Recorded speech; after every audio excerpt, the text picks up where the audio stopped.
Well, here we all are in the orchard on the 8th of April. It's a sunny day, and as usual there's a certain amount of stuff going on. This is our vegetable area. I've just planted out some onion seeds a couple of days ago to add some water. Here's some overwintering onion sets, and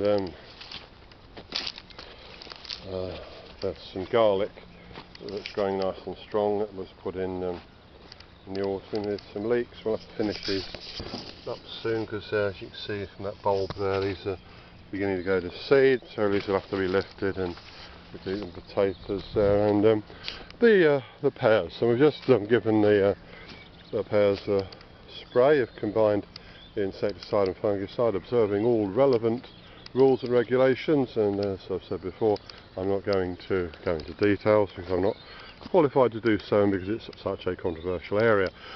But last year, people may recall, we got completely wiped out. Many of our early pears, not all of them, but not all of our pears, but all the early pears got completely wiped out by pear midge, and this is the correct stage from all I've been able to ascertain to hit against pear midge. In fact, I have seen a few clouds of small midges.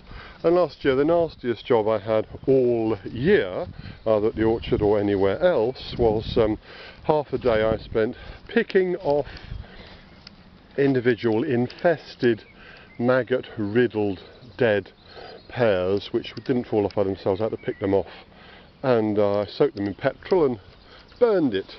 But this year I'm relying on insecticide, which I've done a bit of a Google on pear midge, and yeah, spray with insecticide just at this particular stage. Anyway, so lots of things are very beautiful. I mean, I hate to talk about insecticide, you know, but I mean, it's a bit like contraception and vaccination and antibiotics. You know, we'd all like to manage without it, but what would the consequences be like? Anyway, here is your here's the plum, the damson, just beginning to come out. We don't use a lot of insecticide here. Seems to be relatively hardy. Plum moth is the only real issue, and that strikes later. Timing is everything, well, almost everything. So the plum blossom, the damson blossom is coming. It's very difficult to avoid quoting Arthur Ransom. I've got the northern mayfly fishing in the North Country rivers. The damson blossom had fallen and apple blossom was full in the orchard by the river. Isn't that heavenly? Thought. Anyway, so yes, grafting. Those of you who requested signwood, I sent out 115 packets to 10 different countries, and that's all been over a little while now. You'll have all received your wood by now. I've just grafted what pears I was going to graft, and you can see I've done a variety of different grafts here. Saddle, double cleft, another double cleft, saddle, cleft, rind. The particular, those are the three grafts I use for 95% of all the grafting I do, and it depends on the diameter. Here you see where they've got a piece of signwood and a stock of similar diameter. The saddle, without any doubt, is the one to do. Where you're using wood at sort of 4 or 5 millimeters, and you're grafting onto sort of 12-15 millimeters, then a double cleft is a very good graft. And when you're grafting a stock into a sign, into a very thick stock, then I go for the rind. And between those three, I think it suits everything. I had an inquiry about how about splitting a thick piece of stock 4 ways, so split it across and then across again to quarter it, and then doing a cleft graft in each corner. All I can say is I've never done that. I think it would be problematic, and I think you'll be much better off with a rind graft. Anyway, every year I do a bit of grafting, if only to test myself and see if the miracle still happens. So that, I forget which one was which. Yeah, this is Santa Claus. Labelling is such a good thing. Santa Claus, I've got one of the espaliers. We were just having a look at the espaliers. I've got Santa Claus A nice late keeping pear, very high quality pear, we were really pleased with it. Now that one's, I think that's the Josephine de Malines, another late keeper. And here we've got a treble rind graft there in the middle. These were a couple of, these three pear trees, sort of 1, 2, 3, that I've grafted over. These are quite strong growing on quince A, and these were Doyen du Comis, which is a good pear, but we had more than we needed, so I just wanted to diversify. Anyway, so things are looking wonderful. Yeah, I must just finish off with these delightful nectarines here. Now I was going to prune these into tightly controlled fan shapes, but it never happened. This is a bit of a mess. This is not an example of how you should do things. But I never got around to, you know, there's always something else going on.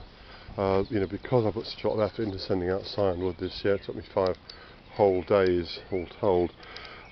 We got behind in the winter. You know, we didn't finish the winter work before the spring arrived. So, I mean, you know, I'm glad to do it, but next year I may not do it. But anyway, having said that, I could still prune these into a fan train shape, but I just may not bother. I may just leave them as they are. One issue though with peaches and nectarines, certainly in the UK, is that they will invariably be affected by a rather nasty problem. So basically it's a peach fungus. It's sort of leaf curling. It deforms the leaves quite horribly unless you can effectively control fungicide. We only spray when we really have to. We've tended not to bother. Anyway, I'll return to these later, but for now they're really very pretty. I haven't grafted the apples yet. I'm going to graft a few apples, but actually looking here, we've got some quite advanced bud here on the sunset. So I think very likely the apples I'm going to graft I should get on and do. I'm not grafting many apples this year. Somebody has kindly sent me some rare, extremely rare cider apples from Gloucestershire, some apples that I can't remember the names of right now. They're written down. I'm going to graft them, and here in the main cider orchard, a little bit of a wild plum blossom blowing around. Here in the main cider orchard, I'll have some Orleans Renettes, which are surplus to requirements, so I'm going to graft some of them over. Let's just go and briefly put these watering cans down.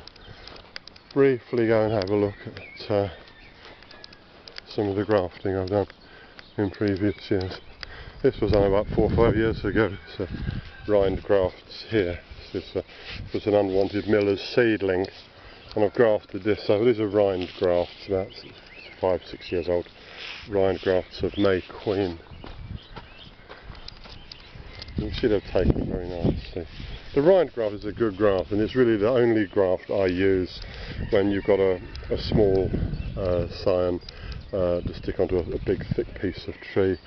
It works quite well. As you can see at the far end, dead centre of the picture, a couple of big wood piles. That's all poplar. We cut down some of the big poplars. And anyway, that's all axed up with a splitting axe for firewood.